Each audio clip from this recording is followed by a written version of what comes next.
আজকের ড্রামাটি একটু ব্যতিক্রমধর্মী। ছেলেটির কাছে টাইম ট্রাভেল অর্থাৎ সময় যাত্রা করার ক্ষমতা রয়েছে। সে টাইম ট্রাভেলের শক্তির মাধ্যমে অতীতে বা ভবিষ্যতে যেতে পারে, আর এই শক্তির মাধ্যমে সে তার ভালোবাসার মানুষকে বাঁচাতে চায়। শুরুতে আমরা দেখতে পাই সুজুনকে। সুজুন হলো একজন টাইম ট্রাভেলার। সে মেট্রো ট্রেন ব্যবহার করে সময় যাত্রা করে। সে ট্রেনে ওঠার কিছুক্ষণ পরেই আমরা দেখতে পাই তার চারপাশের মানুষগুলো ধীরে ধীরে অদৃশ্য হয়ে যাচ্ছে। আর এরপরে সে প্রেজেন্ট টাইমে চলে আসে। সময়টা ছিল 2016 সাল। সে তার এই শক্তি ব্যবহার করে জানতে চায় যে তার সাথে ভবিষ্যতে কি হবে, আর অন্য কারোর লাইফে কি হলো না হলো সেটা নিয়ে তার কোনো মাথা ব্যথা নেই। অন্যদিকে আমরা এই ড্রামার সেকেন্ড মেইন লিড, যার নাম হচ্ছে সং মেরিন, তাকে দেখতে পাই। সে তার একটি ফ্রেন্ডের বিয়েতে ছিল। আর এইদিকে সুজুন তার কিছু ফ্রেন্ডের সাথে দেখা করে, যাদের নাম হলো গ্যাং এবং ইয়ংসুক। গ্যাং সুজুনের টাইম ট্রাভেল করার ক্ষমতা সম্পর্কে জানে। সুজুন তার ফ্রেন্ড ইয়ংসুককে একটি গিফট দেয়, কারণ আজকে তার বার্থডে ছিল। এর কিছুক্ষণ পরেই সুজুনের ফোনে একটি রিমাইন্ডার বেজে ওঠে। সেখান থেকে সে জানতে পারে যে 4:14 সং মেরিনের অ্যাক্সিডেন্ট হতে যাচ্ছে। তাকে বাঁচানোর জন্য সুজুন ওখান থেকে চলে যায়। এর সাথেই এখানে জীবন এবং মৃত্যুর খেলা শুরু হয়ে যায়। অন্যদিকে আমরা সং মেরিনকে দেখতে পাই। সে একজন মহিলাকে তার চাকরির জন্য রিকোয়েস্ট করছিল, তবে সং মেরিনকে ওই মেয়েটি তেমন একটা পাত্তা দেয় না। এরপরে সং মেরিন যখন তার বাসার দিকে যাচ্ছিল, তখন সুজুন তাকে দেখে নেয় আর বলে, আজকে আমি ওর ভাগ্য পরিবর্তন করব, কারণ আমার বেঁচে থাকার চাবি ওর কাছে রয়েছে। এরপরে সুজুন গিয়ে সং মেরিনের হাত ধরে নেয়। এতে সং মেরিন একটু আনকমফোর্টেবল ফিল করে। সুজুন তাকে বলে, তুমি অনেক সুন্দর, আমি তোমার সাথে কফি খেতে চাই। তবে সং মেরিন তাকে ইগনোর করে ওখান থেকে চলে যেতে নেয়। আর তখনই একটি ট্রাক এসে তাকে ধাক্কা মারে। আর এটা সুজুন ফিউচারে দেখছিল। সং মেরিন যখন সুজুনকে ইগনোর করে ওখান থেকে চলে যেতে নেয়, তখন সুজুন সং মেরিনের নাম ধরে ডাক দেয়।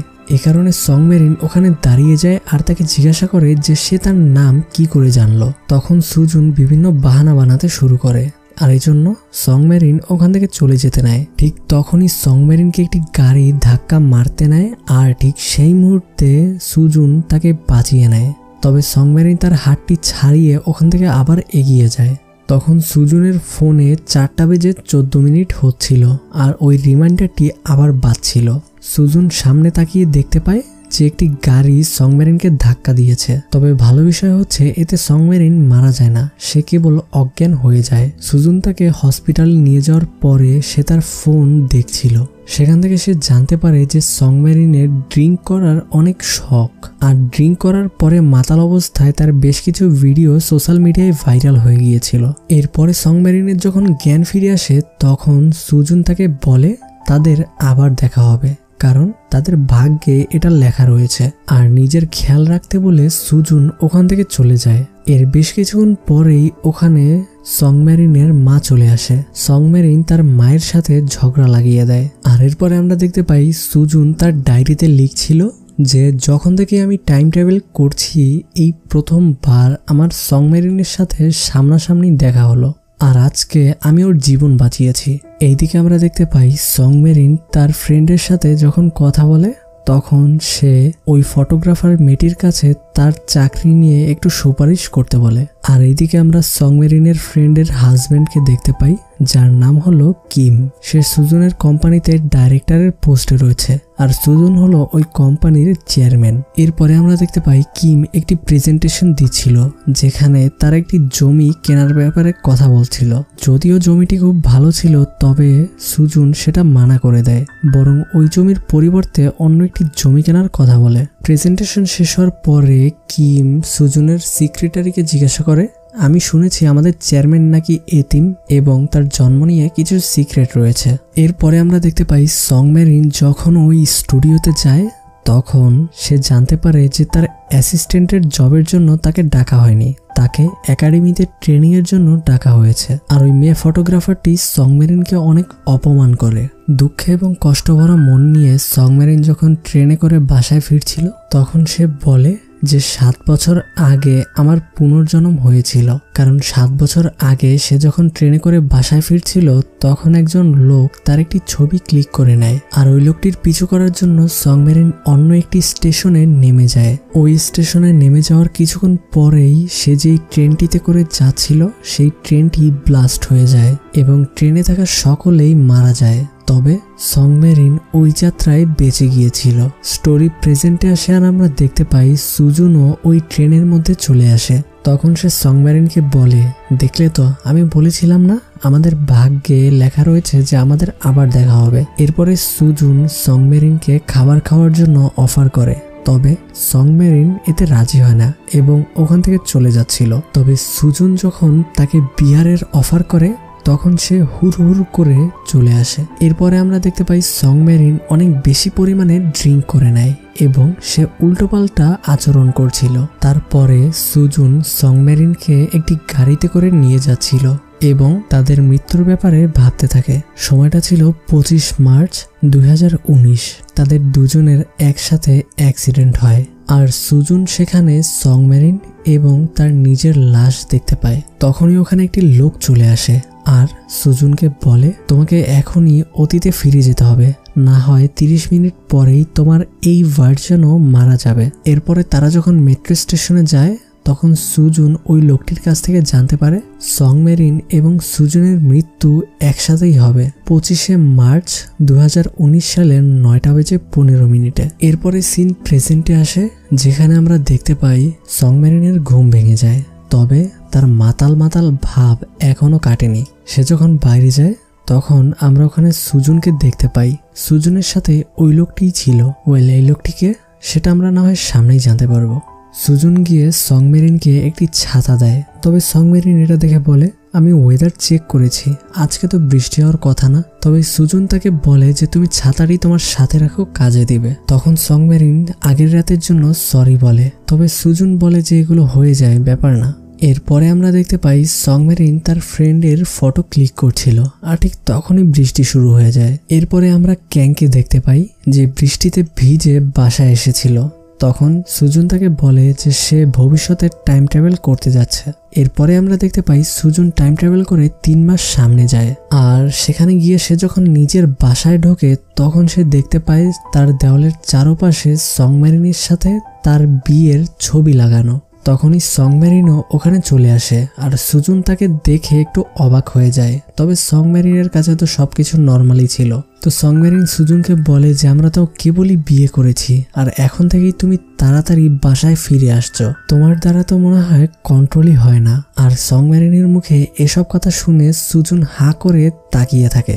এরপরে সিন আসে প্রেজেন্টে, যেখানে আমরা দেখতে পাই বৃষ্টির মধ্যে সংমেরিন সুজুনের দেওয়া ছাতাটি ব্যবহার করে এবং খুব খুশি মনে বৃষ্টির মধ্যে হাঁটতে শুরু করে। শুরুতে আমাদের 7 বছর আগের সিন দেখানো হয়, যেখানে আমরা দেখতে পাই সুজুন তার বাবা মার সাথে মেট্রো রেলে করে যাত্রা করছিল। আর এইদিকে আমরা দেখতে পাই সংমেরিন তার ভাইরাল হওয়া ফটোগুলো দেখে খুবই বিরক্ত হচ্ছিল। তখনই তার কানে ফটো ক্লিক করার আওয়াজ আসে। এটা দেখে সংমেরিন সুজুনের কাছে যায় আর বলে, তুমি আমার ফটো কেন ক্লিক করলে? তোমার ফোন আমাকে দাও। এটা শুনে সুজুন বলে, আমি একজন অপরিচিত মানুষকে আমার ফোন কেন দিব? আর এরপরে তাদের দুজনের মাঝখানে বেশ ভালো একটি ঝগড়া হয় আর এই জন্য সুজুন অন্য একটি স্টেশনে নেমে যায় আর তার পিছু পিছু সংমেরিনও ওই স্টেশনে নেমে যায়, যদিও সংমেরিনের সামনের স্টেশনে নামার কথা ছিল। আর ট্রেন থেকে নামার পরেও সংমেরিন সুজুনের কাছে তার ফোনটি চাইতে থাকে। তবে সুজুন বারবার বলছিল যে আমি তোমার ফটো ক্লিক করিনি। আর ঠিক তখনই ওই ট্রেনটিতে ব্লাস্ট হয়ে যায়, যেটাতে করে তারা এতক্ষণ যাত্রা করছিল। তবে দুর্ভাগ্যবশত সুজুনের বাবা মা ওই ট্রেনের মধ্যেই ছিল এবং তারা ওই দুর্ঘটনায় মারা যায়। এই ঘটনার কারণে সুজুন মানসিকভাবে একদম ভেঙে পড়ে। 7 দিন পরে সুজুন ওই টানেলে যায় তার বাবা মাকে ফেয়ারওয়েল জানাতে। আর তখনই ওই টানেলের মধ্যে বিভিন্ন রকম আওয়াজ আসতে শুরু করে। সুজুনের মাথা যন্ত্রণায় যেন ফেটে যাচ্ছিল এবং হঠাৎ করে সে ওখান থেকে অদৃশ্য হয়ে একটি ট্রেনের মধ্যে চলে যায়। আর এটা সুজুনের ফার্স্ট টাইম ট্রাভেল ছিল। স্টেশন থেকে বাইরে আসার পরে তার প্রচন্ড পরিমাণে ঠান্ডা লাগছিল আর সময়টা ছিল 2015 সাল। এর কিছুক্ষণ পরেই ওখানে ওই লোকটি চলে আসে যে সুজুনকে সাহায্য করেছিল। লোকটির নাম হলো ডংশিয়ান। সামহাও এই লোকটি সুজুনের ব্যাপারে সবকিছুই জানতো। আজকে যে সুজুন এখানে আসবে এবং তার বাবা মা কিভাবে মারা গিয়েছে তা সবই সে আগে থেকেই জানতো। ডংশিয়ান সুজুনকে টাইম ট্রাভেলের ব্যাপারে সবকিছু শিখায়। ডংশিয়ান বলে যে সে নিজেও একজন টাইম ট্রাভেলার। তাদের কথার মাধ্যমে আমরা বুঝতে পারি যে সুজুন তার টাইম ট্রাভেলের ক্ষমতা দিয়ে ফিউচারে যেতে পারবে, তবে পাস্টে নয়। ভবিষ্যতে যা হতে যাচ্ছে তা সে পরিবর্তন করতে পারলেও যেটা অতীতে ঘটে গিয়েছে সেটা সে পরিবর্তন করতে পারবে না। অর্থাৎ সুজুন ফিউচারে গিয়ে ফিউচার দেখে আসতে পারবে এবং প্রেজেন্টে সেটা পরিবর্তন করতে পারবে, তবে যেটা অতীতে হয়ে গিয়েছে সেটা সে আর পরিবর্তন করতে পারবে না। এর মানে সংমেরিন যদি মারা যায় তবে সে অতীতে গিয়ে সেটা ঠিক করতে পারবে না। এর সাথে সুজুন এটাও জানতে পারে যে সে যদি টাইম ট্রাভেল করে ফিউচারে যায় এবং তার নিজের সাথেই তার দেখা হয় ফিউচারে গিয়ে, তবে সে মারা যাবে। এরপরে স্টোরি আসে সেখানে যেখানে পার্ট 1 শেষ হয়েছিল। সুজুন টাইম ট্রাভেলের মাধ্যমে 3 মাস সামনে যাওয়ার পরে দেখতে পায় তার সাথে সংমেরিনের বিয়ে হয়ে গিয়েছে। আর সংমেরিনের কাছ থেকে সে জানতে পারে যে তারা 2 দিন আগেই হানিমুন থেকে ফিরে এসেছে। সুজুন যখন প্রেজেন্টে আসে তখন সে ক্যাংকে এই ব্যাপারে বলে যে আমরা তো কখনো ডেটও করিনি, ইভেন আমি ওকে চিনিও না, তো আমাদের বিয়ে কি করে হতে পারে। তখন ক্যাং তাকে বলে তবে তুমি এই মেয়েটিকে কেন বাঁচাতে চাচ্ছ, তুমি তো ওকে চিনোও না। এরপরে আমরা দেখতে পাই সুজুন সংমেরিনকে কল করে একটি কফি শপে ডেকে নেয় এবং সে সংমেরিনকে বলে যে তুমি ফিউচারে গিয়ে আমাকে কখনো পছন্দ করো না আর আমাকে ভালোও বেসো না, কারণ এতে বড় একটি সমস্যা রয়েছে। সুজুন এটা না চাইতেও বলছিল, কারণ সে যদি তার সাথে এভাবে কন্টিনিউয়াসলি দেখা করতে থাকে তবে তাদের মধ্যে ভালো লাগা এবং ভালোবাসার সৃষ্টি হতে পারে। আর যদি এমনটা হয় তবে তাদের দুজনের মধ্যে বিয়ে হয়ে যাবে আর সবশেষে তারা মারাও যাবে। তখনই সংমেরিনের কাছে একটি স্টুডিও থেকে কল আসে আর সেখানে তার ফ্রেন্ডও ছিল। আর সংমেরিন সুজুনকে তার সাথে নিয়ে যায় আর সুজুন না যাইতে চাইলেও তাকে যেতে হয়। সুজুন মনে মনে ভাবছিল যে সে সংমেরিনের কোনো পার্সোনাল কাজের সাথে ইনভলভ হতে পারবে না। এরপরে তারা যখন স্টুডিওতে যায় সেখানে সংমেরিনের ফ্রেন্ডকে আমরা দেখতে পাই আর ওখানে একটি ডিজাইনার আসে যে সুজুনের ওপর লাইন মারছিল। সুজুন ওখান থেকে চলে যাওয়ার পরে ওই ডিজাইনারটি সংমেরিনকে বলে তুমি যদি এখানে পার্মানেন্ট জব চাও তবে এই ছেলেটিকে তুমি প্রতিদিন নিয়ে আসবে, কারণ ওই ডিজাইনারটি সুজুনের ওপর ফিদা হয়ে গিয়েছিল এবং সে সুজুনকে তার মডেল বানাতে চাচ্ছিল। এরপরে সিনে আমরা দেখতে পাই সুজুন খুবই খারাপ একটি স্বপ্ন দেখছিল যেখানে সে দেখতে পায় তার এবং সংমেরিনের অ্যাক্সিডেন্ট হয়ে যায়। সংমেরিনকে এই অবস্থায় দেখে সে প্রচণ্ড ভয় পেয়ে যায় এবং তার ঘুম ভেঙে যায়।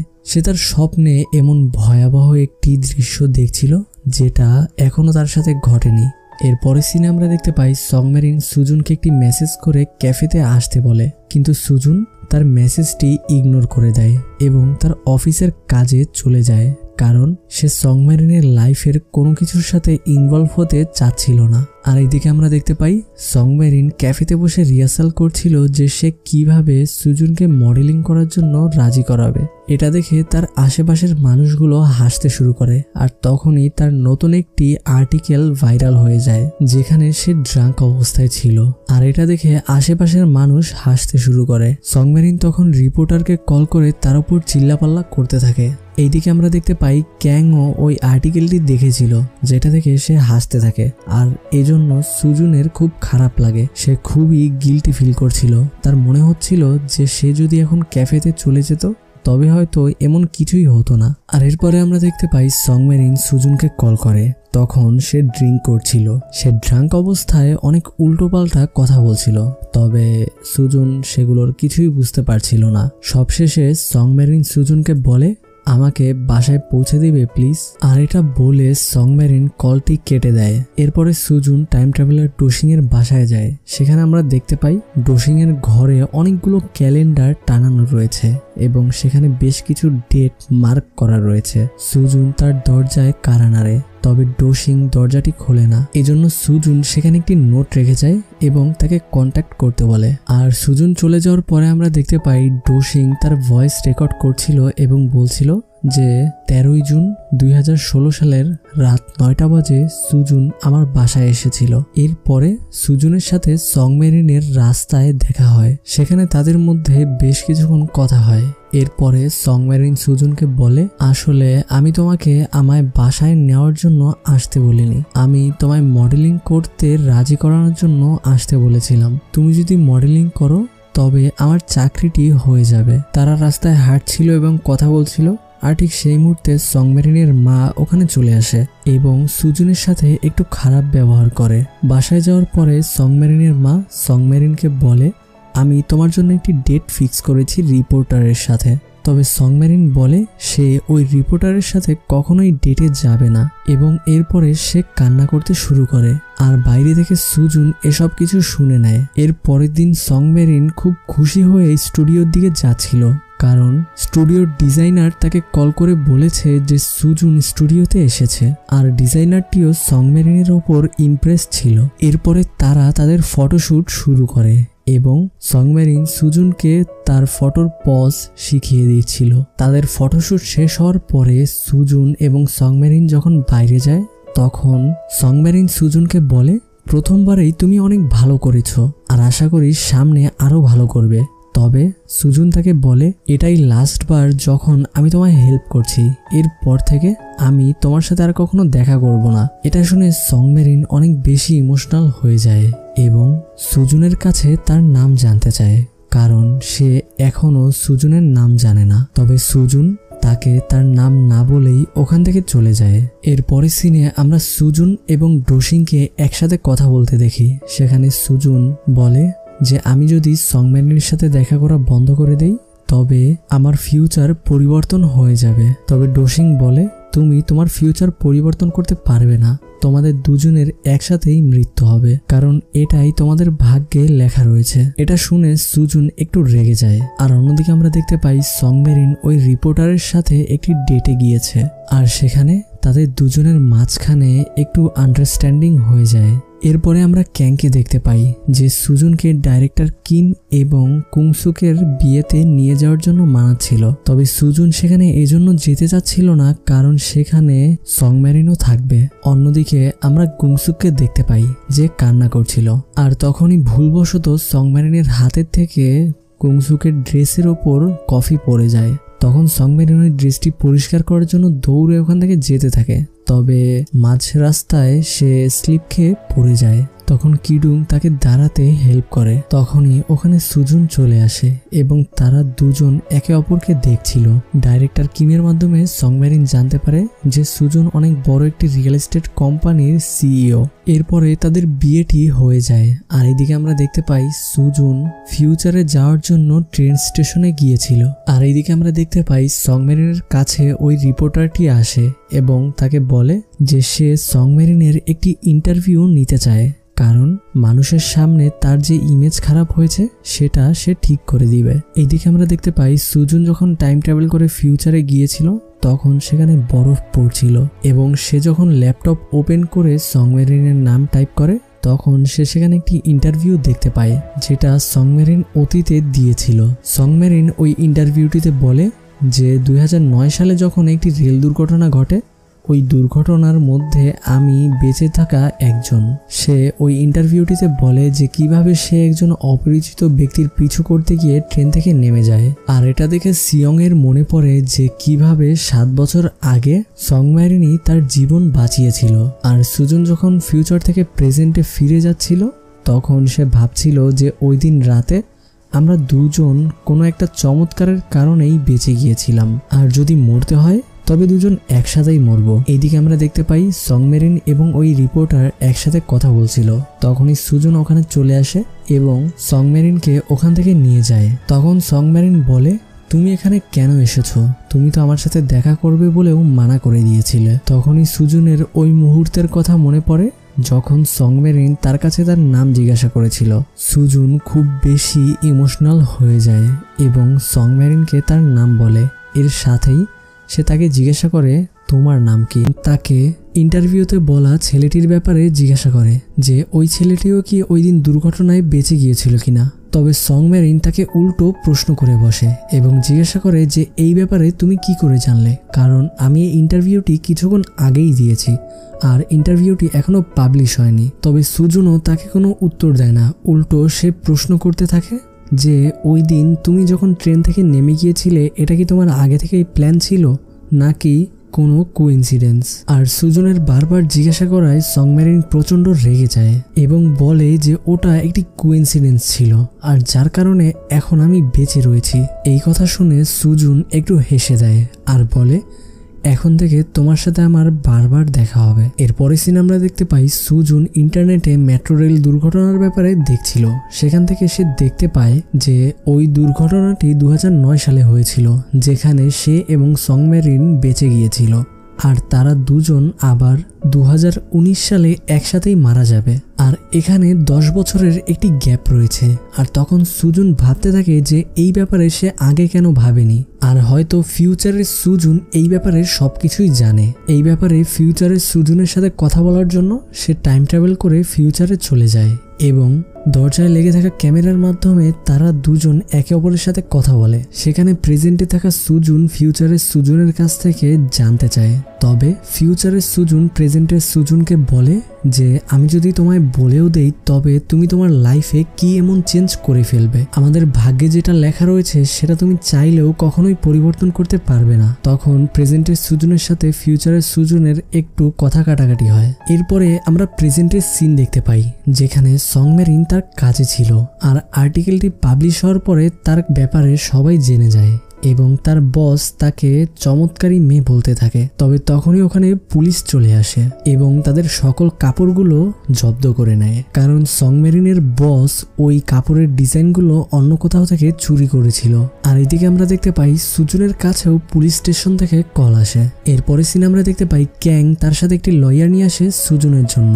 তখনই ওখানে বেশ কিছু রিপোর্টার চলে আসে যাদের দেখে সং মেরিন ওখান থেকে পালাতে যায়। তবে ক্যাংয়ের সাথে ধাক্কা লেগে সং মেরিনের ক্যামেরাটি মাটিতে পড়ে যায় এবং তার লেন্স ভেঙে যায়। তবে সং মেরিন ওখান থেকে যেতে যেতে ক্যাংকে বলে যায় যে এই ব্যাপারে সে যাতে সুজুনকে কিছুই না বলে। এইদিকে সুজুনকে আমরা ডোসিং এর বাসায় দেখতে পাই।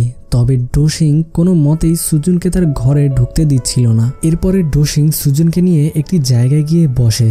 তখন সুজুন বলে যে সং মেরিনের কারণে সে প্রচন্ড বিরক্ত হয়ে রয়েছে এবং সে তাকে নিয়ে খুব চিন্তায় আছে। তখন ডোসিং বলে যে সং মেরিনকে বিয়ে করে সে যাতে একটি বাচ্চা নেয়। এটা শুনে সুজুন অবাক হয়ে তার দিকে তাকিয়ে থাকে। তবে ডোসিং তখন তাকে এটার ব্যাখ্যা করে। ডোসিং বলে যে 2009 সালের ট্রেন দুর্ঘটনায় তোমরা একসাথেই বেঁচে গিয়েছিলে আর 2019 সালে আবার তোমরা একসাথেই মারা যাবে। তবে এখন যদি তুমি সং মেরিনকে বিয়ে করে একটি বাচ্চা নাও তবে হয়তোবা ফিউচার চেঞ্জ হয়ে যেতে পারে, কারণ সং মেরিনের সাথে তোমার একটি বাচ্চা এটা টোটালি টাইমলাইনের বাইরে রয়েছে আর হতে পারে একটি বাচ্চার মাধ্যমে তোমরা দুজনেই বেঁচে যাবে। এর সাথেই ডোসিং বলে যে আমি এই থিওরিটির ওপর কাজ করেছি। একটি মেয়ে কার অ্যাক্সিডেন্টের দুর্ঘটনায় মারা যেতে নিচ্ছিল, তবে আমি ওই মেয়েটির সাথে একটি ছেলের সেটেল করিয়ে দেই এবং তাদের দুজনের মাঝখানে বিয়ে হয় এবং তাদের একটি বাচ্চা হয় আর এখন তারা খুবই ভালো একটি লাইফ লিড করছে। এই কথাগুলো শুনে সুজুনের মনে হয় যে ডোসিং তাকে মিথ্যা বলছে, এই জন্য সে ওখান থেকে রাগ হয়ে চলে যেতে নেয়। তবে তখনই ডোসিং বলে যে ওটি আমার মেয়ে ছিল। এই কথা শুনে সুজুনের ডোসিং এর কথার উপর বিশ্বাস হয়ে যায় এবং ভাবতে থাকে যে সং মেরিনের সাথে তাকে বিয়ে করতে হবে এবং একটি বাচ্চা নিতে হবে। এরপরে সিন আমরা দেখতে পাই সুজুন তার বাসায় চলে যায় আর সং মেরিনের নিষেধ করার পরেও কেন সুজুনকে বলে দেয় যে সং মেরিন পুলিশ স্টেশনে ছিল। তখন সুজুন পুলিশ স্টেশনের দিকে চলে যায়। সেখানে গিয়ে সে দেখতে পায় যে সং মেরিনের মা এবং তার ফ্রেন্ড সেরিন তাকে পুলিশ স্টেশন থেকে ছাড়িয়ে এনেছে। এরপরে সিনে আমরা দেখতে পাই সং মেরিন একাই বাসার দিকে যাচ্ছিল। তখন সুজুন তার কাছে চলে আসে এবং বলে যে আমি এখন সবকিছুর একটা সমাধান করতে চাই। তখন সং মেরিন বলে যে কেমন সমাধান, আমরা দুজন তো একে অপরকে ভালোভাবে চিনিও না, আর আমি খুবই কনফিউজ আমাদের রিলেশন নিয়ে, আমাদের মাঝে সম্পর্কটা কিসের। এরপরে সিনে আমরা দেখতে পাই সং মেরিন অনলাইনে একটি ক্যামেরা কেনার জন্য সার্চ করছিল, তবে ক্যামেরাগুলোর দাম খুব বেশি হওয়ায় সে সেগুলো কিনতে পারে না। এর পরের দিন সুজুন তার বান্ধবী গুংসুককে কল করে এবং তার কাছ থেকে ক্যামেরা কেনার জন্য কিছু টাকা চায়, তবে সে তখনই কলটি কেটে দেয়। এইদিকে আমরা দেখতে পাই সুজুন ডোসিং এর কাছে বসেছিল এবং ভাবছিল যে তার বাচ্চা হবে এবং তার বাচ্চা আর সং মেরিন মিলে তাকে কি করে জ্বালাতন করবে। এরপরে আমরা সং মেরিনকে দেখতে পাই, যার কাছে সেরিন আসে এবং তাকে ক্যামেরা কেনার জন্য কিছু টাকা দেয়। তখন তারা সুজুনের ব্যাপারে কিছু কথা বলে। এটা শুনে সেরিন বলে যে হয়তো সুজুন তোমায় ভালোবাসে। এটা শুনে সং মেরিন বলে যে সুজুন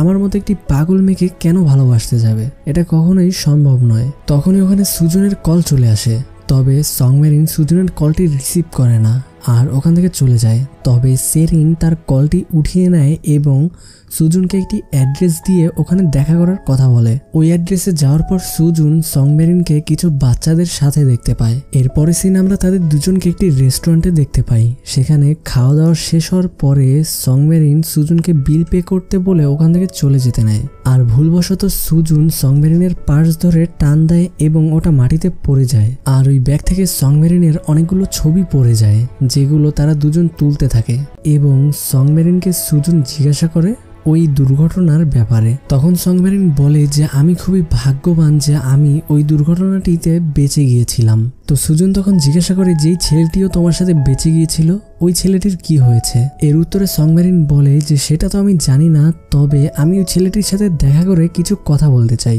সুজুন তাকে জিজ্ঞাসা করে যে কি বলতে চাও। তো এর উত্তরে আবার সং মেরিন বলে যে আমি তোমাকে সেটা কেন বলবো। এরপরে সুজুন সং মেরিনের একটি ছবি রাখতে চায়, তবে সং মেরিন তাকে বলে যে তুমি আমার ছবি কেন রাখবে। এর উত্তরে সুজুন তাকে বলে যে এই ছবিটিতে তোমায় অনেক কিউট লাগছে। এর পরের দিন আমরা দেখতে পাই সং মেরিনের বাসার বাইরে একটি ক্যামেরা রাখা রয়েছে। সেখানে একটি নোটও রাখা ছিল যেখানে লেখা ছিল প্রেজেন্ট, আর ওটা দেখে সং মেরিন বুঝে যায় যে এটা সুজুন তাকে দিয়েছে। তো তখন সে সুজুনকে মেসেজ করে এবং বলে যে আমি এটা রাখতে পারবো না, আমি তোমার অফিসে আসছি।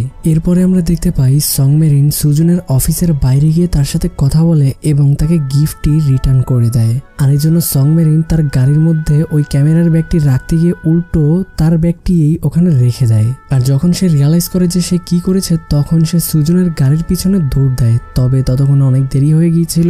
আমরা দেখতে পাই সুজুন ট্রেনে উঠে ফিউচারে যাওয়ার জন্য, আর সং মেরিনও তার পিছু পিছু ট্রেনে উঠে পড়ে। আর তখনই তার কিছু ফ্ল্যাশব্যাক আসতে শুরু করে এবং সে রিয়ালাইজ করে যে ওই দিন আসলে ওই ছেলেটি সুজুনই ছিল, যার কারণে সে আজকে বেঁচে রয়েছে।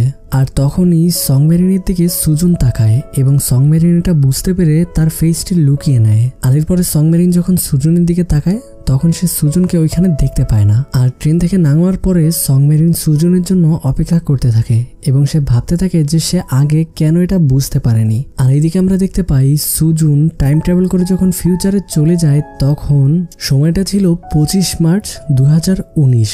আর তখনই সে রিয়ালাইজ করে যে আজকে সে মারা যাবে। তখন প্রেজেন্টের সুজুন ফিউচারের সুজুনকে কল করে আর বলে তুমি এখন কোথায় রয়েছো।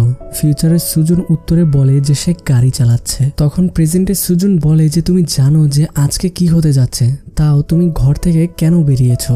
এর উত্তরে ফিউচারের সুজুন বলে যে আমি জানি আজ আমি মারা যাব, তবে আমি শেষ মুহূর্তে কিছুটা ভালো সময় কাটাতে চাই। আর তখনই ফিউচারের সুজুন সং মেরিনকে রাস্তার সাইডে দাঁড়ানো অবস্থায় দেখতে পায়। তবে তখনই একজন পথচারীর সাথে সং মেরিনের ধাক্কা লাগে এবং সে রোডের মাঝখানে চলে আসে। আর একটি গাড়ি এসে তাকে ধাক্কা মেরে দেয়, আর এর সাথে সেখানে সুজুনেরও অ্যাক্সিডেন্ট হয়ে যায়। তখন প্রেজেন্টের সুজুন তাদের দুজনকেই রক্তাক্ত অবস্থায় দেখতে পায়, আর সে সং মেরিনের কাছে গিয়ে বলে এইবার হয়তো আমি তোমায় বাঁচাতে পারিনি, তবে আমি তোমায় প্রমিস করছি নেক্সট টাইম আমি তোমায় অবশ্যই বাঁচিয়ে নিব। এইদিকে আমরা প্রেজেন্টে সং মেরিনকে দেখতে পাই যে সুজুনকে মেসেজ করে বলে যে সে ট্রেন স্টেশনে তার জন্য অপেক্ষা করছে। আর অন্যদিকে আমরা ফিউচারে প্রেজেন্টের সুজুনকে দেখতে পাই যে দৌড়ে ট্রেন স্টেশনের দিকে আসার চেষ্টা করছিল, তবে সে ট্রেনের মধ্যে ঢোকার আগেই ট্রেনের দরজাটি বন্ধ হয়ে যায় এবং ঘড়িতে তখন 9টা বেজে 14 মিনিট হচ্ছিল। আর এরপরেই 9:15 হয়ে যায় আর আমরা দেখতে পাই সুজুন ধীরে ধীরে অদৃশ্য হতে থাকে। আর এইদিকে আমরা দেখতে পাই সংমেরিন সুজুনের জন্য অপেক্ষা করছিল। আর এর সাথে এই পার্টটি এখানেই শেষ হয়। So guys that's it for today. আশা করি ভিডিওটি তোমাদের ভালো লেগেছে। যদি ভালো লেগে থাকে তবে ভিডিওটিকে অবশ্যই লাইক করে দিবে।